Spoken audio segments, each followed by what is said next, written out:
Hello guys, how are you? Welcome once again to the channel. Thank you so much for clicking. Thank you for stopping by. Today you are seeing me from a different background, okay? And I'm actually at school. I came to the campus today to do one or two things. So I've collected my ID card. Yay, very beautiful. Do you guys like it? Let me show you very well. Can you see my ID card? It's so nice. I love the packaging, like it's just so beautiful, you know? And it can give me access to all the floors in the university and basically some of the facilities, some of the things I may need, labs and all that. So yeah, I'm very happy. Anyways, I hope you guys are good and fine. Thank you so much for joining today's video. You've already seen the title and you know what I'm about to talk about. So just stay tuned to the very end. And if you're new to the channel, please make sure you subscribe. You are welcome. This is a happy family. And let's continue the video right away.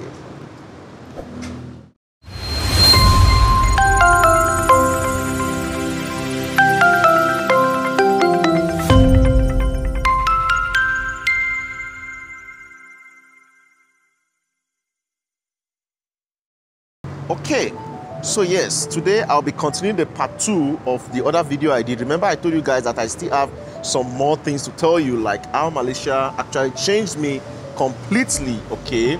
But that's just by the way. I'm also going to say some other things. I'll be discussing two things in this video.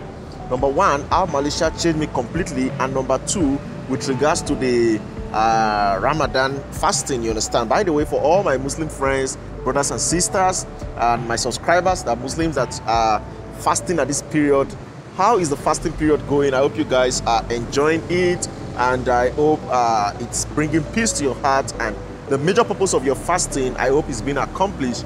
I wish you all the best and happy Ramadan to you guys, and I hope this month will be a blessed month indeed. Having said that, I would like to first of all talk about why I may not be making like a video on fasting or something like that. I know many of you have requested me to do that, you know, like, Bolu, why don't you try out a video where you are fasting, to try it out and let's see how it will be and all that. Wow, that's so nice and a good idea. I know that video is going to actually, blow and make sense, but I began to think, like, what's the content I'm going to put there? That's number one. Number two, fasting is not actually new to me. You understand? I'm a Christian, and in Christianity also we fast. You understand? Sometimes, maybe, yeah, fasting is fasting, right? So in Christianity we also fast. So it's not totally new to me. So it's not like I'm having a new experience. So I felt like, okay, let me just shout out to you guys and tell you the reason why I may not be actually making a video like that, because any video I want to make, I try to be original, to be real. I don't want to fake anything. You understand? So since I'm already used to fasting and it's not new to me, so I felt like me fasting this period and doing a complete video on how I fasted, maybe how I tried to fast during Ramadan and all that, I think it may not really be, genuine of me. So that's why I'm not doing that video, and I may not do a video like that. But today, just an addition, after this video, I'm going to be going for the bazaar. Yes. Who doesn't like good thing, right? That's why I've been even staying around. I said, okay, let me just make this video for you guys to complete the other video. I'll be going for the bazaar. This Ramadan period, they have the bazaar where they sell a lot of things, different snacks, things you may not see normally, you understand? You can see it during this Ramadan period. So I'll be going to one of the big bazaars. I think the one at Kampong Baru. You will not see it in this video. You're going to see it in the next video. So stay tuned for that video where I'll be trying all the sweet things, the nice things, and some foods, traditional things basically, at the bazaar at Kampong Baru. Now let us continue. Now, with regards to the cultural differences, culture shock, and not only culture shock, some of the things that have actually changed in my own life since I came to Malaysia, which may be very interesting for you guys, especially some of you that are coming to Malaysia as foreigners. You need to know some of these things and be prepared for it. So the last time I talked about weather, I talked about food, I talked about time management, I talked about, what again? Different things, right? Now I'll be talking about maybe 2 or 3 things additional. One of them is actually the timing. When I mean timing, the time difference, okay? I'm from Nigeria. So the time difference with Nigeria and Malaysia is actually very large. I didn't know initially, but when I came here, I experienced that it's actually 7 hours difference. Yeah, 7 hours. So, and Malaysia is actually ahead of my country, okay? Malaysia is ahead of Nigeria with 7 hours. So initially when I came, it was very difficult to actually adapt to the different timing because, you know, you have to communicate with people back home, the family and all that, right? And even friends. Initially, I was still trying to catch up and, you know, so my sleeping time was really affected and it was very difficult to adapt to that 7 hours difference. Because, for example, there are some times when we are, let's say, in the normal daytime here in Malaysia and they are just trying to wake up in Nigeria. Basically, like, let me say, around 12 p.m. here in Malaysia. 12 p.m. in Malaysia is what the time in Nigeria? Let me see, 12 p.m., 11, 10, 9, 8, 7, 6, 5. That's like 5 a.m. in Nigeria. So you see, it's still very early in Nigeria. And that's already 12 p.m. here. There's already sun, you know. And then another thing is the working time. Like, for example, because the timing difference is much, definitely it automatically affects the, what do you call it? The way we are going to be able to have time to like discuss with people back home, you know, to chat with them and stuff like that, you know. So if it's not something very, very important, most of the time I may not really have time to like chat back, respond. You know, I may be at work, I may be doing one or two things. Like now I'm outside, right? And this is, let's say this is like, what's the time now? This is 2:15 p.m. in Malaysia now. So let me tell you what's the time in my country in Nigeria. 2:15 p.m. So let's go. 1, this is the basic mathematics. 1, 12, 11, 10, 9, 8, and 7. So it's still very early morning in Nigeria. This is 7:15 a.m. in Nigeria. But 2:15 p.m., I'm already very busy. I'm outside. I'm not relaxed. I'm not at home at this time, basically, you know. So that timing is a little bit very clinchy because some friends back home may not really understand. They may think that, you don't want to respond me, or you don't want to chat with us again, or you don't want to communicate with us again. So this is me telling you that the timing difference is actually quite large, and that's one of the differences between Nigeria and Malaysia. But I'm trying to adapt. When I first came initially, my sleeping was interrupted. My sleeping period was interrupted, yes. That period I needed to rest, to enjoy myself. Sometimes I'll see myself communicating with people back home. Let's say at the midnight here in Malaysia, then that's still their very early evening or afternoon, late afternoon in Nigeria. Sometimes I have to communicate back. That's the time that is maybe more active for them back home to like respond chats and stuff like that. You understand? But as time goes on, you have to change. You have to adapt to where you are. I've been in Malaysia for like 4 years now. You know, going to 4 years actually, not yet 4 years. But, you know, I have to adapt, right? When I started doing things, I started going to class, then doing my master's, definitely I have to wake up early. So everything changed. It was only within the first 2 weeks that I was able to actually still manage, you know, to still keep up with the timing in Nigeria. Then I have to sleep and wake up late here. But that had to stop. Right now, my timing is Malaysian timing. I know if I come back to Nigeria, maybe for a visit, I may find it a little bit difficult to also adapt back to that. So that's one of the, you know, things that has changed me. In fact, that one has changed me completely, like completely, you understand? So that's that. Let me know about you if you're a foreigner. What's the timing difference between your country and Malaysia? Do you have this kind of problem like the way I experienced? Let me know in the comment section below. I would love to learn from you guys also. So timing is one major thing. Then another thing that I can say that really changed in Malaysia, or that changed me, is actually money, finance. Yes, this one, many people don't like to say it, but I would like to share it, you understand? Like, the exchange rate between Malaysian currency and Nigerian currency is actually a little bit significant, you understand? It's not like dollars to ringgit, no. The dollars to ringgit is like 4, you know, something like that. But my own currency, the difference is a little bit much. Like, you talk of, let's say, it's around that kind of, currently it's around 120 or so, you understand? Or maybe from 115 to 120, something like that. It fluctuates sometimes.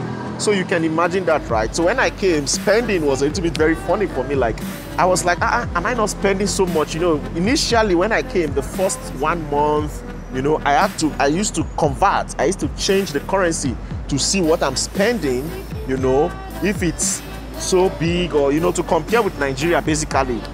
That's normal, right? Pardon me as a newcomer to Malaysia, but as I continued and made progress, man, that one had to change. Because that kind of thing can give you heart attack. By the time you see what you're spending back home, maybe it's like 3 times more here, then you begin to wonder that, wow. And for them here, it's a normal thing, because just imagine you're having 5 ringgit. Let's say 5 ringgit now, you have like 5 ringgit in Malaysia here. 5 ringgit can get you something, right? Like it's fair, and it's not a big money here. When I mean it's not a big money, like it's just like, to them it's like 5 naira basically. But what can 5 naira do for you in Nigeria, you know? Like 5 ringgit here now, you can eat food. At least you can eat food in a, maybe, let me say, all this roadside cafe, you understand? You can have some nice coffee and maybe some snacks there. But in Nigeria, 5 naira is almost insignificant, basically. So those kind of things really affected me initially, and I was like, wow, you know, this money is big. I felt I was spending much, even though I had to spend what I was spending. So yeah, that was something that actually changed me completely, and my mentality is changed towards finances now with regards to conversion with naira and ringgit. No, now I spend my money the way it needs to be spent and use it for the purpose it needs to be to be used. And yeah, life moves on, right? So that's that about finances, the financial difference. I don't know about your country. Yeah, definitely there are these kind of differences you experience in the finance, the money and all that. So let me know in the comment section below if your own currency also as a foreigner is a little bit different from Malaysian currency, or the exchange rate basically is a little bit different from Malaysian currency. Let me know in the comment section below. And or is your currency higher than Malaysian currency? You can also let us know in the comment section below. I would love to learn from you guys as well. And as a Malaysian watching me, what do you think about this? What do you think about your currency basically? Do you think it's strong enough? For me, somebody like me, I think Malaysian currency is actually good. Although if you ask a Malaysian, I've had some Malaysians that told me before, like, the currency, you know, it's supposed to be more than this and that. And I was laughing, like, I was like trying to compare with my own, you understand? When I convert to dollars, then you know what it means. People that are from my country or from Africa, they may understand what I'm saying. Not all part of Africa. Some part of Africa, the currency is still very okay. You understand? It just depends on region, you understand? Regional basis. So let me know in the comment section below, what do you think about Malaysian ringgit? As a Malaysian, I would love to learn from you guys as well. Now, the next thing that actually changed me completely in Malaysia, or would I say cultural differences in Malaysia, would be with regards to socialization. Okay, socialization, friendship, and all that. In Nigeria is a kind of very social environment. When I mean very social, like you can have friends, you know, you go out, so many things. Like Nigeria is very active when it comes to social life, but there's a lot of difference with regards to Nigerians and Malaysia. With regards to Nigeria and Malaysia, in Malaysia, yeah, I noticed that people are very, very reserved. Like very, very reserved. Don't get me wrong. In Malaysia, also you have the kind of people that are very active, also can talk, you know, outspoken, and you even have those that are lousy also. Definitely, I've been in a train where I saw somebody Malaysian, you know, he was just shouting on the call, and I was surprised, because in Nigeria it's a normal thing, you know. In Nigeria it's a normal thing. But I was surprised when I entered the bus, no, the train. The train, actually, I could remember it's like the monorail or something, and the guy was shouting, you know. He's talking normally, oh. I believe the person is normal actually. But he was shouting and trying to explain something to somebody on the phone. Since that day, I was like, wow, really? Because my mentality about Malaysians is that they are very reserved. And that's what I've seen for many years with my interaction with Malaysians, basically. I don't think they're people that like to talk so much or like to shout loud, you know. They are very reserved. These kind of people, they are calm, they are quiet, you know. You don't even know if it's a challenge or there's an issue. They're just so nice, people like that. But Nigerians, they are very nice also, but you know, Nigerians are outspoken, at least most of them. We also have those that are very reserved also in Nigeria, but like 70% or even more of Nigerians are loud. they're loud and they can talk, you know, very actively. They can easily interact with people, you know, make friends and stuff like that. So these are the cultural differences. But in Malaysia also, Malaysians are very friendly if you get close to them. I've said this many times, and that's just how it is, right? If you try to get close to them, you try to know them more, they will actually want to get closer to you as well. So I see this as very beautiful differences in culture, and I've adapted basically to the Malaysian kind of life. I'm still outspoken because that's inbuilt. That's a gift that God gave me, right? But I've adapted to the kind of, you know, calm life. I'm calm basically. Generally, I'm calm. Am I not calm? Those watching me, if you know me from Nigeria or from anywhere, am I not calm? I'm calm, right? But one way or the other, that virtue or that value has also, you know, been imputed into me. So it has also changed me somehow. Yeah, but please don't get me wrong. That doesn't mean you cannot interact with Malaysians. I have Malaysian friends. You know, I interact with them, we talk, and of course, life goes on generally. But that's just the one part that they are reserved kind of people. And it's so beautiful. I think everybody minds their own business in this country. And that's why, like, in this country, they don't have problems like maybe people are, you know, they just started fighting on the road, they started doing all those kind of things. It's very rare. Very, very rare in Malaysia. Like, everything is just peaceful, you know. People are just moving normally. Life is going on. Of course, they have different categories of people as well in Malaysia. Because everywhere all over the world, you have different categories of people. People cannot be the same. Character cannot be the same. Character is inbuilt, right? So that is it. But I love Malaysia in general, and I appreciate our people, and I love to live with them. And I've learned a lot, and I'm still learning, and I'm still growing. Let me know what you think about my discussion today with regards to how Malaysia changed me. There are other things, but I don't want this video to be long as well. I don't think there will be part 3, but maybe I will be putting it in some other videos as I explain or say other things. But if you want a part 3, why not? I am loyal. If you want a part 3, let me know in the comment section below, and I will share more experiences with you guys. Also, other topics, other areas of life you want me to talk about on this channel, please drop it down below. My stories, what you want to know more, let me know specifically, and I will prepare those videos for you guys. I'm doing this because some of you said, especially Malaysians, you say you want to know me more, you want to know about my life, you will prefer some personal videos and all. That's why I'm bringing this kind of videos to your doorstep, in addition to the travels, the foods and stuff like that. Personally, I would not want to just be doing food video on my channel because I really want to explore many things, but because of travel restrictions now, I cannot really travel very far. So I have to, you know, show you guys more, explore some food and then some other areas. And also, if I have any place to travel or place I need to, I try to, you know, get to know that maybe I've not been to before. I like to share my experience with you guys. Today, I will be going to try some cues, some nice food, some nice stuff at the bazaar, Ramadan Bazaar. So stay tuned for that video. Don't miss it at all.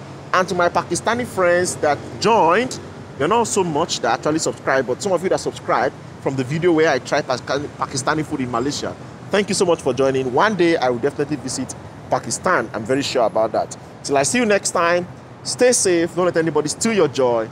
Be positive, be sincere, and be simple. Happy Ramadan to all my Muslim brothers and sisters, my friends all over the world watching me and watching my channel. I wish you the best in this season. Much love and God bless you. Bye-bye. Bye-bye.